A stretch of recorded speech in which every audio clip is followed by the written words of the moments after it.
Hello everyone, welcome to Nanan Academy. Kerala PSC എക്സാംസിന് prepare ചെയ്യുന്നവർക്കായി 30 GK questions ആണ് ഈ വീഡിയോയിൽ ഉൾപ്പെടുത്തിയിട്ടുള്ളത്. നമുക്ക് വീഡിയോയിലോട്ട് പോകാം.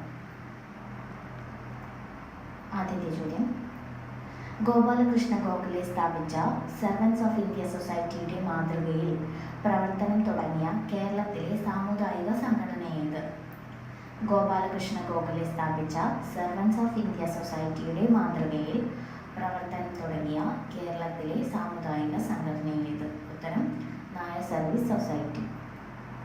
ഗോപാലകൃഷ്ണ ഗോഖലെ സ്ഥാപിച്ച സെർവൻസ് ഓഫ് ഇന്ത്യ സൊസൈറ്റിയുടെ മാതൃകയിൽ പ്രവർത്തനം തുടങ്ങിയ കേരളത്തിലെ സാമുദായിക സംഘടന നായർ സർവീസ് സൊസൈറ്റി.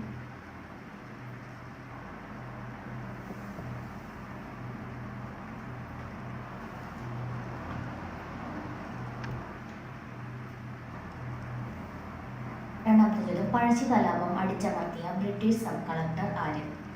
പഴശ്ശി കലാപം അടിച്ചമർത്തിയ ബ്രിട്ടീഷ് സബ് കളക്ടർ ആര്? ഉത്തരം തോമസ് ഹാർവേ ബാബർ.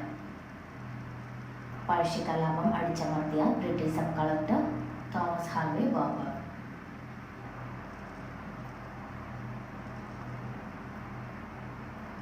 മൂന്നാമത്തെ ചോദ്യം, എഫ് ആകൃതിയിലുള്ള കേരളത്തിലെ തടാകം. എഫ് ആകൃതിയിലുള്ള കേരളത്തിലെ തടാകം ശാസ്താംകോട്ട തടാകം. എഫ് ആകൃതിയിലുള്ള കേരളത്തിലെ തടാകം ഏതാണ്? ശാസ്താംകോട്ട തടാകം.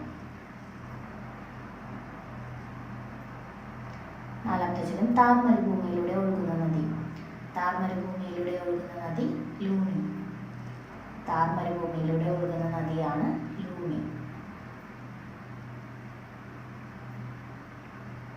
അഞ്ചാമത്തെ ചോദ്യം, ഇന്ത്യയിലെ സജീവ അഗ്നിപർവ്വതമായ പാരദ്വീപ് കാണപ്പെടുന്നത് എവിടെ? ഇന്ത്യയിലെ സജീവ അഗ്നിപർവ്വതമായ പാരദ്വീപ് കാണപ്പെടുന്നത് എവിടെയാണ്? ആൻഡമാൻ നിക്കോബാർ ദ്വീപുകളിൽ. ഇന്ത്യയിലെ സജീവ അഗ്നിപർവ്വതമായ പാരദ്വീപ് കാണപ്പെടുന്നത് എവിടെയാണ്? ആൻഡമാൻ നിക്കോബാറിലാണ് ഇന്ത്യയിലെ ഏക സജീവ അഗ്നിപർവ്വതമായ പാരദ്വീപ് കാണപ്പെടുന്നത്. എവിടെയാണ്? ആൻഡമാൻ നിക്കോബാർ.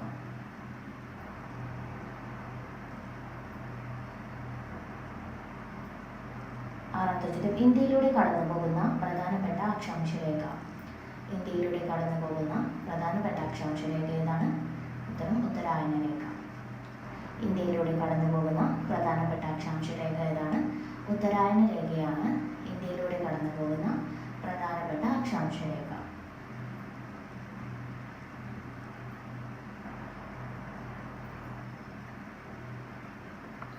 ഏഴാമത്തെ ചോദ്യം, ഇന്ത്യയിൽ മിസൈലുകൾ, അന്തർവാഹിനികൾ എന്നിവ വികസിപ്പിക്കുന്ന ഗവേഷണ സ്ഥാപനം ഏതാണ്? ഇന്ത്യയിലെ മിസൈലുകൾ, അന്തർവാഹിനികൾ എന്നിവ വികസിപ്പിക്കുന്ന ഗവേഷണ സ്ഥാപനം ഏതാണ്? ഉത്തരം DRDO. ഇന്ത്യയിൽ മിസൈലുകൾ, അന്തർവാഹിനികൾ എന്നിവ വികസിപ്പിക്കുന്ന ഗവേഷണ സ്ഥാപനം ഏതാണ്? അത് DRDO ആണ്. Defence research and development organisation. Defence research and development organisation ആണ് ഇന്ത്യയിലെ മിസൈലുകൾ, അന്തർവാഹിനികൾ എന്നിവയൊക്കെ വികസിപ്പിച്ചെടുക്കുന്ന ഗവേഷണ സ്ഥാപനം. ഏതാണ്? DRDO.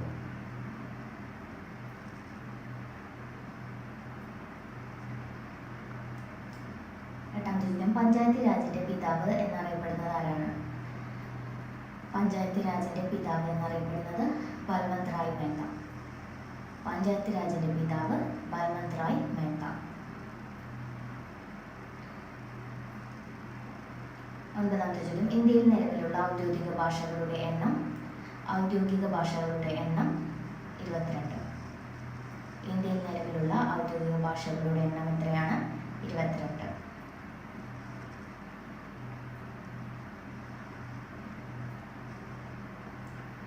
പത്താമത്തെ ചോദ്യം, 36 കോട്ടകൾ എന്ന പേരിനർത്ഥമുള്ള സംസ്ഥാനം ഏത്? 36 കോട്ടകൾ എന്ന പേരിനർത്ഥം വരുന്ന ഒരു സംസ്ഥാനമുണ്ട്. ഏത് സംസ്ഥാനമാണത്? ഉത്തരം ഛത്തീസ്ഗഡ്. ഛത്തീസ്ഗഡ് എന്ന പേരിനർത്ഥം എന്താണ്? 36 കോട്ടകൾ. 36 കോട്ടകൾ എന്നർത്ഥം വരുന്ന പേരിനർത്ഥമുള്ള സംസ്ഥാനം ഏതാണ്? അത് ഛത്തീസ്ഗഡാണ്.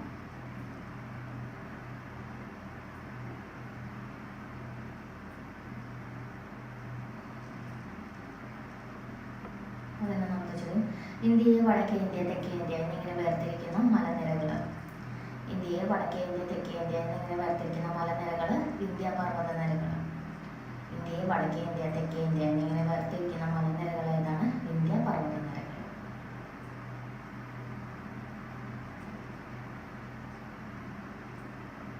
പന്ത്രണ്ടാമത്തെ ചോദ്യം, ഇന്ത്യൻ നാഷണൽ കോൺഗ്രസ് രൂപം കൊണ്ടത് എന്ന്?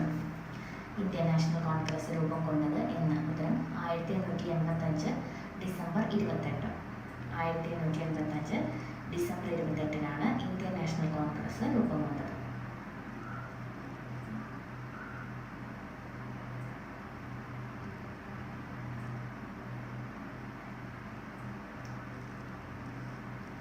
പതിമൂന്നാമത്തെ ചോദ്യം, ഏത് രോഗം നിർണ്ണയിക്കാനാണ് എലിസ ടെസ്റ്റ് നടത്തുന്നത്? ഏത് രോഗം നിർണ്ണയിക്കാനാണ് എലിസ ടെസ്റ്റ്? ഉത്തരം എയ്ഡ്സ്.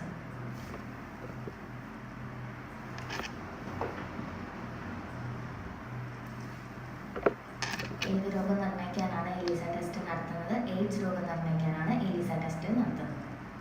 14ാമത്തെ ചോദ്യം, കാക്കേ കാക്കേ കൂടെവിടെ എന്ന ഗാനം രചിച്ചത് ആരാണ്? കാക്കേ കാക്കേ കൂടെവിടെ എന്ന ഗാനം രചിച്ചത് ഉള്ളൂർ എസ് പരമേശ്വരയ്യർ. ഉള്ളൂർ എസ് പരമേശ്വരയ്യരാണ് കാക്കേ കാക്കേ കൂടെവിടെ എന്ന ഗാനം രചിച്ചത്.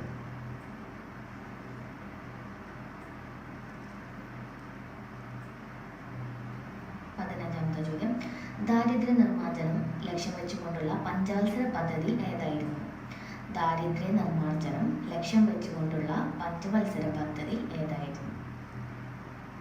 ദാരിദ്ര്യ നിർമ്മാർജ്ജനം ലക്ഷ്യം വെച്ചുകൊണ്ടുള്ള പഞ്ചവത്സര പദ്ധതി 5ാം പഞ്ചവത്സര പദ്ധതി. 5ാം പഞ്ചവത്സര പദ്ധതിയുടെ ലക്ഷ്യം ദാരിദ്ര്യ നിർമ്മാർജ്ജനം.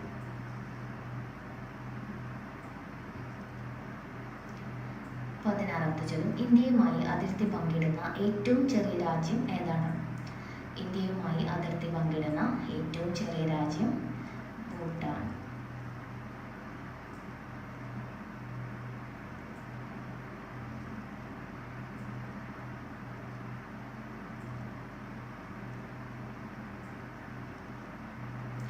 17ാമത്തെ ചോദ്യം, റാഡ്ക്ലിഫ് രേഖ ഇന്ത്യയെ ഏത് രാജ്യവുമായി വേർതിരിക്കുന്നു? റാഡ്ക്ലിഫ് രേഖ ഇന്ത്യയെ ഏത് രാജ്യവുമായി വേർതിരിക്കുന്നു? ഉത്തരം പാകിസ്ഥാൻ. റാഡ്ക്ലിഫ് രേഖ ഇന്ത്യയെ ഏത് രാജ്യവുമായി വേർതിരിക്കുന്നു? പാകിസ്ഥാൻ.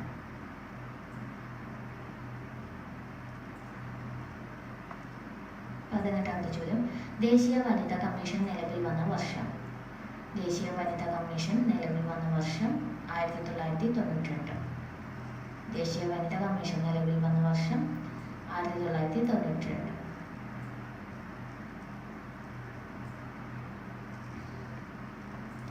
19ാമത്തെ ചോദ്യം, ഡോക്ടർ പൽപു ആരെയാണ് ചിന്നസ്വാമി എന്ന് വിളിച്ചിരുന്നത്? ഡോക്ടർ പൽപു ആരെയാണ് ചിന്നസ്വാമി എന്ന് വിളിച്ചിരുന്നത്? കുമാരനാശാൻ. ഡോക്ടർ പൽപു ആരെയാണ് ചിന്നസ്വാമി എന്ന് വിളിച്ചിരുന്നത്? കുമാരനാശാൻ. 20ാമത്തെ ചോദ്യം, ജാതിഗുമ്മി എഴുതിയത് ആര്? ജാതിഗുമ്മി എഴുതിയത് പണ്ഡിറ്റ് കറുപ്പൻ. ജാതിഗുമ്മി എഴുതിയത് പണ്ഡിറ്റ് കറുപ്പൻ. 21ാമത്തെ ചോദ്യം, ഗോയിറ്റർ രോഗം ബാധിക്കുന്ന അവയവം ഏതാണ്? ഗോയിറ്റർ രോഗം ബാധിക്കുന്ന അവയവം തൈറോയ്ഡ് ഗ്രന്ഥി.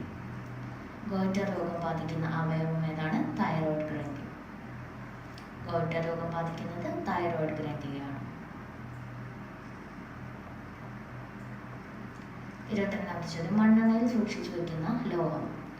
മണ്ണെണ്ണയിൽ സൂക്ഷിച്ചു വയ്ക്കുന്ന ലോഹം ഏതാണ്? ഉത്തരം സോഡിയം.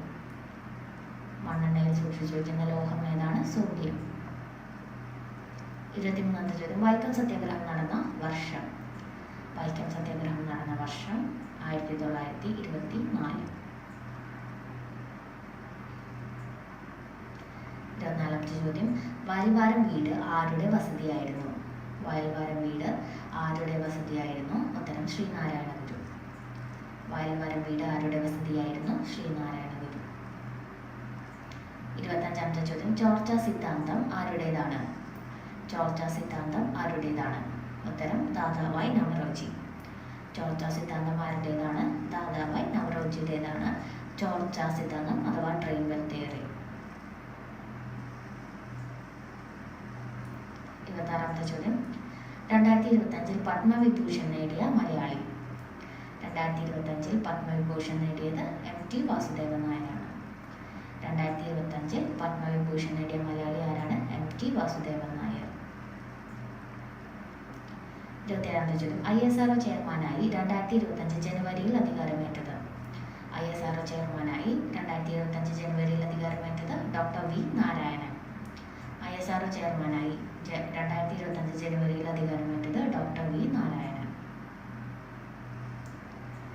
28ാമത്തെ ചോദ്യം, 38ാമത് ദേശീയ ഗെയിംസിന് വേദിയായ സംസ്ഥാനം?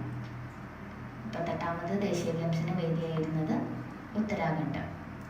38ാമത് ദേശീയ ഗെയിംസിന് വേദിയായിരുന്നത് ഉത്തരാഖണ്ഡ്. 29ാമത്തെ ചോദ്യം, ഇന്ത്യൻ ദേശീയ പ്രസ്ഥാനത്തിന്റെ നഴ്സറി എന്നറിയപ്പെടുന്ന സ്ഥലം? ഇന്ത്യൻ ദേശീയ പ്രസ്ഥാനത്തിന്റെ നഴ്സറി ബംഗാൾ. ഇന്ത്യൻ ദേശീയ പ്രസ്ഥാനത്തിന്റെ നഴ്സറി എന്നറിയപ്പെടുന്ന സ്ഥലം ബംഗാൾ. 30ാമത്തെ ചോദ്യം, ക്വിറ്റ് ഇന്ത്യ സമരത്തിലെ നായിക എന്ന് ഗാന്ധിജി വിശേഷിപ്പിച്ചത് ആര്? ക്വിറ്റ് ഇന്ത്യ സമരത്തിലെ നായിക എന്ന് ഗാന്ധിജി വിശേഷിപ്പിച്ചത് അരുണ ആസഫ് അലി. ക്വിറ്റ് ഇന്ത്യ സമരത്തിലെ നായിക എന്ന് ഗാന്ധിജി വിശേഷിപ്പിച്ചത് ആരാണ്? അരുണ ആസഫ് അലി.